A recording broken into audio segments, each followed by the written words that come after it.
புத்தகம் தன் வரலாறு கூறல். முன்னுரை. மனித நாகரிகம் படிப்படியாக வளர்ந்து வந்துள்ளது.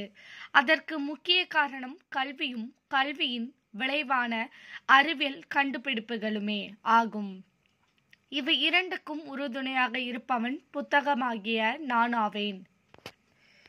பண்டை காலத்தில் பண்டை காலத்தில் களிமண் ஏடுகளாகவும் செம்பு தாமிர தகடுகளாகவும் இருந்து வந்ததாக கூறுகிறார்கள். பனை ஓலையில் எழுத்தாணி கொண்டு எழுதியதே இன்றைய என் தாள் வடிவ புத்தகத்திற்கு முந்திய நிலை. என் மீது உள்ள எழுத்துக்கள் துலக்கமாக தெரியவும், பூச்சிகளால் நான் அழிந்து விடாது இருக்கவும் என் மீது மஞ்சளோ கரி மருந்தோ பூசுவார்கள். 10,000 பாடல்கள் எழுதிய கம்பனுக்கு எவ்வளவு பனை ஏடுகள் தேவைப்பட்டிருக்கும் நினைப்பதற்கே வியப்பாக இருக்கிறது அல்லவா?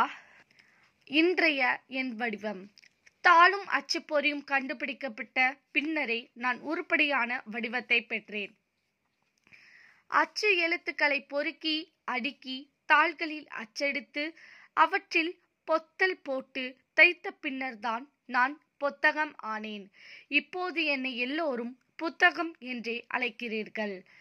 இன்று கணிப்பொறி வந்துவிட்டதால் என்னை விரைவாக தட்டச்சு செய்து மிக குறைந்த கால அளவில் பாலிமர் தாள்களாகவோ நெகட்டிவ்களாகவோ மாற்றி ஆப்ஜெக்ட் எனப்படும் புதிய அச்சகத்தில் அச்சிட்டு பொறிகளின் உதவியால் தைத்து மிக குறைந்த காலத்தில் தயாரித்து விடுகிறார்கள்.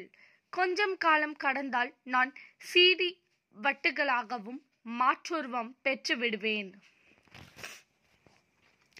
கல்வி கண்ணாக விளங்கும் நான் பள்ளிக்கூட பாடப்புத்தகங்களாக மட்டும் தான் பல லட்சம் படிகள் அச்சிடப்படுகிறேன்.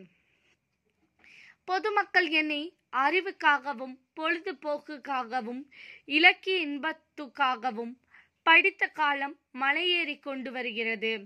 தொலைக்காட்சி பார்ப்பதற்கே மக்களுக்கு தற்போது நேரம் இல்லை.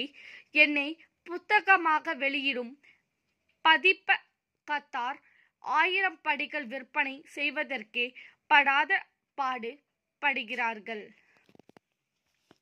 எனக்கு அழிவில்லை. என்ன இருந்தாலும் அழியா செல்வமாகவே நான் வாழ்ந்து வருகிறேன். நூலக வரி என்று அரசு வசூல் செய்யும் வரியை தக்க விதத்தில் பயன்படுத்தினாலேயே என் வளர்ச்சி கணிசமான அளவு உயரும். தீபாவளிக்கு பட்டாசு வாங்க 1000க்கு மேல் செலவு செய்யும் பெற்றோர் தம் குழந்தைகளுக்கு அறிவு நூல்கள் வாங்கி கொடுக்க தயங்குவது ஏனோ தெரியவில்லை. நூல் நிலையங்கள். ஒரிஷியாவில் உள்ள லெனின் ஸ்டேட் லைப்ரரியும் அமெரிக்காவில் உள்ள லைப்ரரி ஆப் காங்கிரஸும் உலகின் மிகப்பெரிய நூலகங்கள் ஆகும். அங்கெல்லாம் போவானேன்.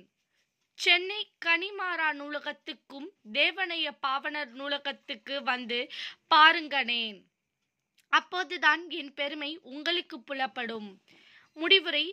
நூல் பழக்கல் என அவ்வை பாட்டியின் அறிவுரை ஏற்று நீங்கள் கற்பனை கற்று திகழ்ந்தால் புகழ் பெறுவீர்கள்.